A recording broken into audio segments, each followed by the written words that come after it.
Judul, ketika rakyat, kerajaan, dan bangsawan tidak percaya bahwa mayat-mayat ini akan bangkit di saat malam hari. Tanpa basa-basi, langsung saja kita masuk ke dalam alur ceritanya.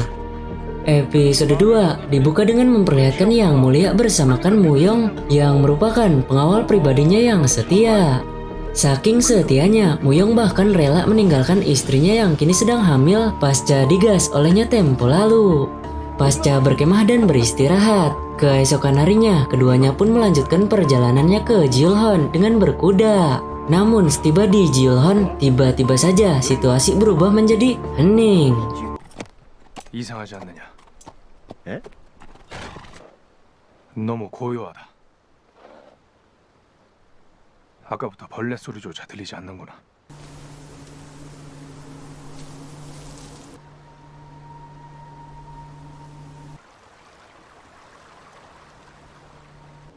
저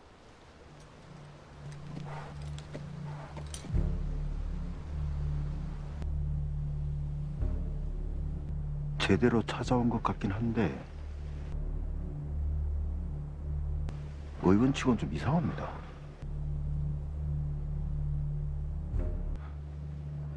저것은 피가 아니냐?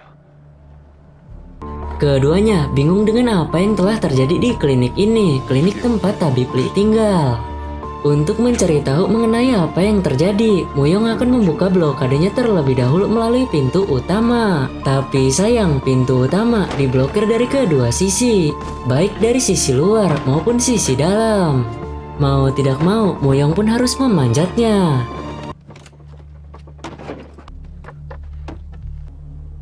안에 무슨 일이라도 있는 것이냐? 좌익이 걔 있느냐? 무영아! 무영아!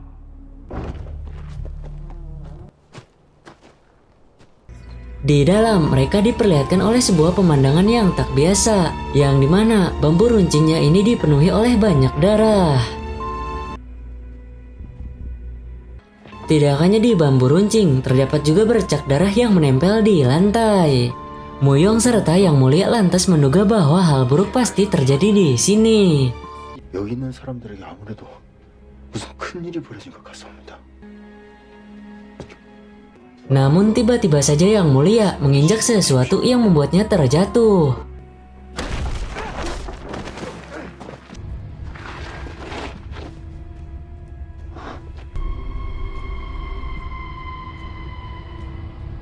Terjatuhnya Yang Mulia membukakan sebuah fakta baru bahwa ternyata di bawah lantainya itu terdapat banyak mayat.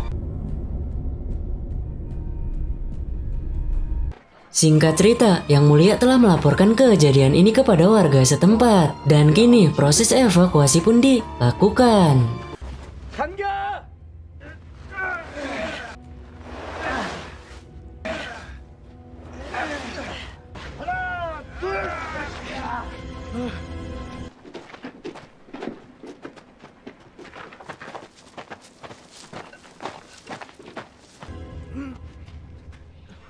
각 건물 대청 마루 밑에 숨겨놓은 시신들을 모두 찾았습니다. 관하로 이동하라. 예. Mayat-mayat ini akan dibawa ke kantor hakim untuk menjalankan sebuah otopsi. Dan warga desa, lurah, RT maupun RW menduga bahwa pelakunya adalah Tabib Xiaobi dan juga Yongxin. Bukan tanpa alasan, karena menurut mereka dua orang itu gerak-geriknya sangat mencurigakan. Di samping itu, mereka tidak menyadari bahwa Chang adalah putra mahkota karena Yang Mulia memang kini sedang dalam penyamaran. 이승이 원의 시신이 없어. 살아있는 게야. Sementara itu, klan Hewonco setiap harinya selalu menggelar party tanpa pernah merasakan lapar dan haus.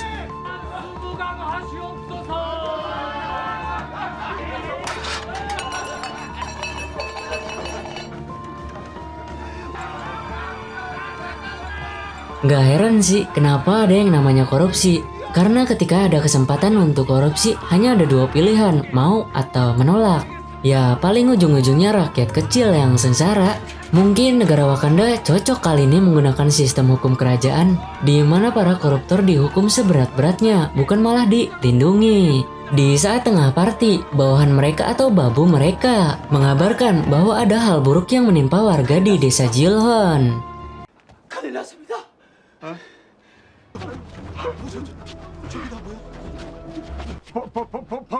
범인을 밝혀냈느냐? 지우론에서 최근까지 구려를 받던 영신이란 양이니 이게 다 시신이야? 금정산 중턱에 위치한 이게 뭐야? 도대체 무슨 일이야 이게? Singkat saja, ini adalah kantor hakim dan pencarian terhadap Yongsin serta tabib Siobi mulai diberlakukan. Berhubung mayat Tabib Li tidak ditemukan, Yang Mulia lantas mempunyai dugaan bahwa mungkin Tabib Li masih hidup dan kini sedang berada di suatu tempat. Setiba komandan militer di Dongne bersamakan dengan prajurit berkudanya, komandan militer membagi 3 kelompok untuk mencari Yang Mulia. 이제 곧 동네입니다. 무리를 셀 수는 없다.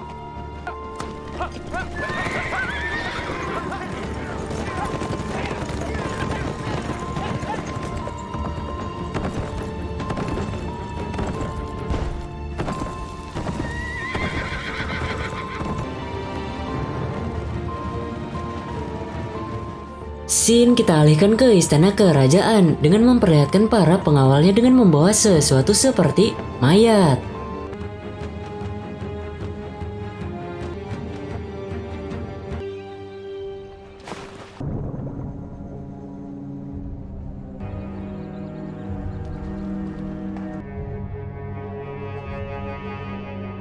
Ya, ternyata memang benar itu adalah mayat dan kebanyakan yang dibuang ke Danau Toba itu adalah mayat berkelamin perempuan. Di lain sisi, ketika Lord Anyon bersamakan dengan beberapa lord lainnya tengah membahas mengenai para pelajar yang sedang dieksekusi, sesaat setelah itu datang kepala dayang dari Istana Putra Mahkota. Kepala dayang itu memberikan informasi bahwa ia tadi sempat melihat mayat yang ia temukan di Istana Raja. Para lord lalu mengambil kesimpulan bahwa sesuatu yang buruk saat ini mungkin sedang terjadi di Istana Raja. Dan Lord Cho bersamakan dengan klan Hewon Cho mungkin juga sedang menyembunyikan sesuatu yang tak ingin diketahui oleh lord lainnya selain klan Hewon Cho. 강령전에서 시신이 나오다니 어찌 그런 일이? 제 목숨이 걸린 일로 어찌 거짓을 고하겠습니까? 믿어주십시오. 저 상궁의 말이 사실이라면 그걸 조악주 대감이 우리에게 숨겨온 것이지요. 사람이 죽으란 법은 없나 봅니다. 해원 조 씨의 시를 말릴 기회가 될 수 있습니다. Untuk mencari jawaban mengenai Tabib Li, Muyong serta Yang Mulia akan terlebih dahulu menjumpai muridnya Tabib Li. Pria itu awalnya menolak untuk memberikan informasi, tapi karena ada yang namanya cuan, jadi pria itu memberikan sedikit informasi yang ia ketahui. Pria itu memberikan informasi mengenai keberadaan Xiaobi saat ini, yang dimana Xiaobi saat ini sedang berada di lembah beku untuk mencari sebuah tanaman yang bisa membangkitkan orang mati. Ketiganya jelas tidak percaya dengan tanaman pembangkit itu, karena yang namanya sudah mati, ya mati aja, gak bisa hidup lagi. Lantaran penasaran, keduanya pun dengan segera langsung mendatangi lembah beku. 사시사철 얼음이 오는 계곡이라 하여 엉골이라 부르는데 이곳은 벌써 한겨울이구나.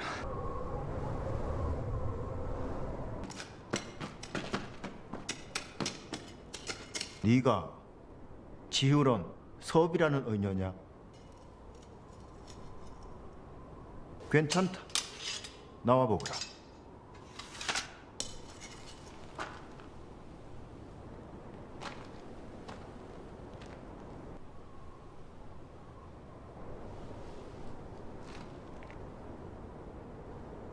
Xiaobi nampak begitu lusuh dan tidak tampak normal.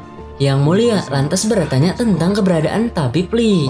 Xiaobi menanggapinya dengan berat hati bahwa Tabib Li tak bisa menghindari bencana itu. Bencana seperti apa? Xiaobi menjelaskan mengenai bencana yang menimpa orang-orang di klinik tempo lalu, bahwa masalah ini hadir awal mulanya adalah karena tanaman pembangkit. Keduanya lantas memberikan informasi mengenai mayat di klinik tersebut kini sudah dipindahkan ke kantor hakim. Mendengar itu Xiaobi pun kaget karena menurutnya orang-orang itu belum mati dan akan segera bangun ketika matahari sudah terbenam. 안 됩니다. 그 사람들은 죽지 않았습니다. 죽은 사람들이 괴물이 돼서 살아났습니다. 해가 지기 전에 가서 더 큰 괴사를 막아야 만합니다. 지휘론 식구들 고칠 방법을 찾기 위해서 이곳에 온 것입니다. 믿어주십시오. 이 계집애 미쳤습니다. 아니 죽은 자가 깨어나다니요. 아닙니다. Muyong yang tidak percaya menganggap bahwa Xiaobi telah gila. Karena seperti yang saya jelaskan tadi, bahwa mati ya udah mati aja dan gak bisa hidup lagi. Muyong boleh tidak percaya, tapi Yang Mulia agak percaya. Karena Yang Mulia pernah menjumpai hal aneh di Istana Raja. 악취를 풍기고 짐승의 소리를 내지 않았더냐? 맞습니다. Untuk itulah Yang Mulia menugaskan kepada Muyong untuk pergi bersamakan dengan Xiaobi ke kantor hakim. Sementara Yang Mulia akan pergi ke klinik untuk mengambil jurnal milik Tabib Li.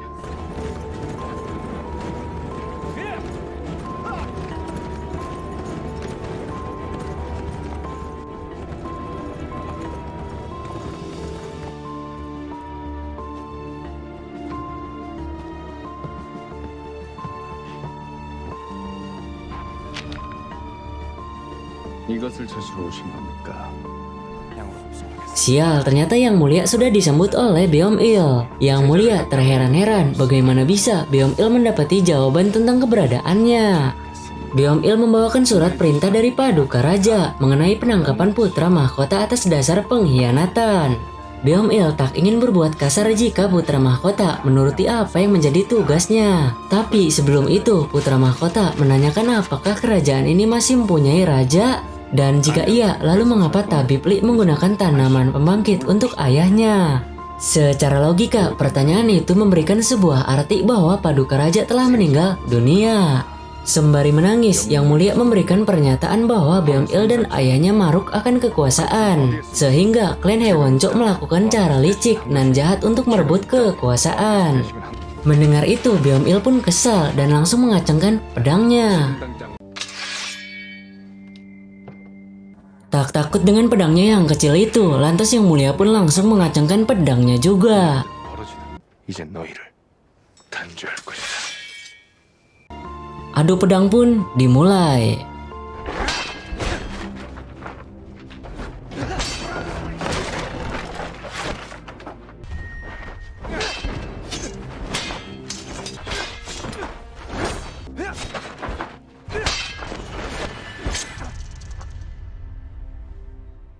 Scene kita alihkan terlebih dahulu kepada Yongsin. Selepas Yongsin mencari bambu, lalu ia kembali ke kliniknya. Namun sesudah ia sampai di depan kliniknya, ia langsung menjatuhkan bambunya dan berlari menuju ke dalam kliniknya. Mengetahui mayat-mayatnya telah tiada, Yongsin lantas bertanya di mana mayat-mayat tersebut. 어디 갔냐고! Di kantor hakim, otopsi pun dilakukan guna mengetahui penyebab dari apa yang sebenarnya terjadi kepada mayat-mayat itu. 이게 어찌된 일이냐? 짐승에게 물어뜯긴 자국 같긴 한데 짐승에게 물어뜯긴 자국이 아니라 여우냐? 아니요. 사람의 이빨 자국과 흡사합니다. Beberapa saat kemudian Yongsin pun datang untuk memberikan informasi bahwa mayat-mayat itu sebenarnya belum mati. Tapi di saat sedang memberikan informasi berupa fakta, Yongsin malahan ditangkap karena Yongsin adalah pelakunya.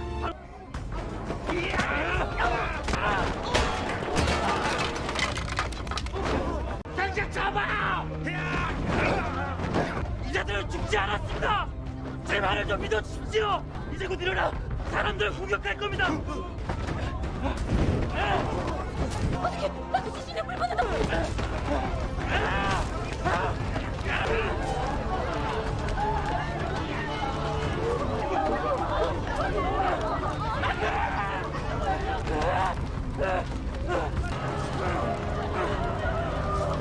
도대체 저 사람들을 왜 죽인 것이냐?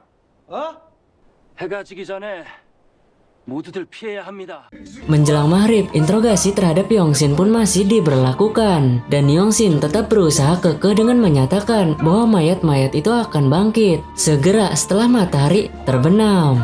Alih-alih mereka bukannya percaya, mereka malahan menuduh bahwa Yongsin adalah pelaku utama yang telah membunuh para mayat itu. Singkat waktu keduanya pun sampai di kantor hakim dan Xiaobi pun langsung menjelaskan hal serupa dengan yang dijelaskan oleh Yongxin tadi. Namun sayangnya penjelasan yang diberikan oleh Xiaobi serta Yongxin dianggap hanya sebuah penjelasan yang ngawur, yang dimana ini adalah awal dari sebuah malapetaka. 어서 저들을 가둬야 합니다. 해가 지면 일어나서 사람들을 물어뜯을 것입니다. 이것들이 쌍으로 돌았나 이씨. 제 말을 믿어주십시오. 저 미친 년놈들을 당장 하옥시켜. 나으리 사람들을 피신시켜야 합니다. Keduanya di sini dipenjarakan atas perbuatannya itu. Ini adalah paduka raja yang sedang tertidur, namun di saat matahari sudah terbenam, sang raja pun terbangun.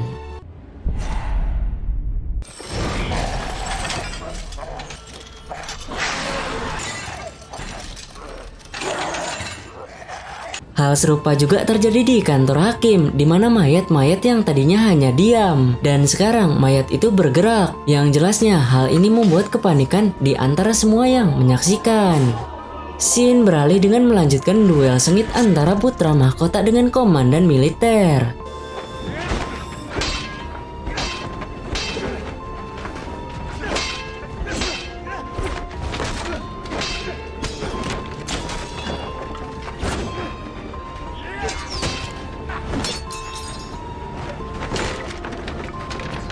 Namun tiba-tiba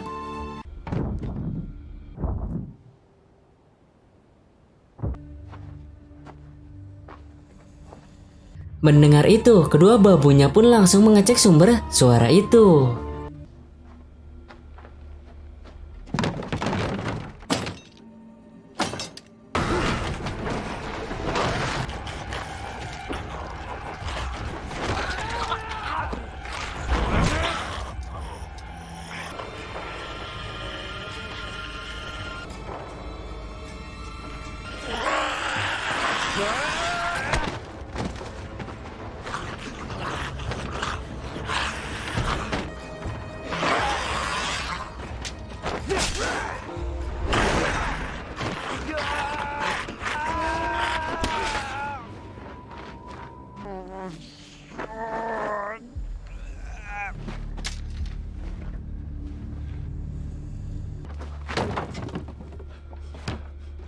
Pengawal itu berhasil melarikan diri dan menutup kuncinya. Namun Yang Mulia kini harus berhadapan dengan Beom-il yang bukan lagi Beom-il.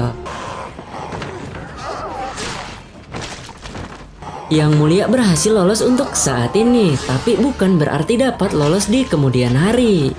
Scene kita kembalikan kepada mereka yang berada di kantor hakim, yang dimana semua dari mereka hanya pelangak-pelongo ketika mayat-mayat itu mulai bergerak. Bukan hanya pelangak-pelongo, saking pintarnya pria ini malahan mendatangi istrinya. Dan inilah yang terjadi.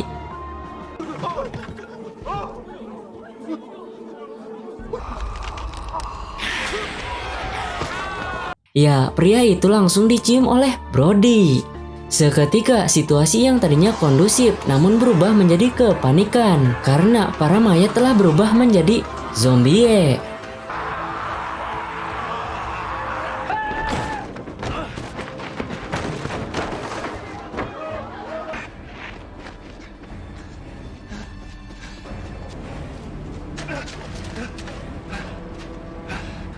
Sementara itu Yang Mulia melihat dari kejauhan bahwa kantor hakim kini sedang terbakar hebat. Dan episode 2 pun bersambung.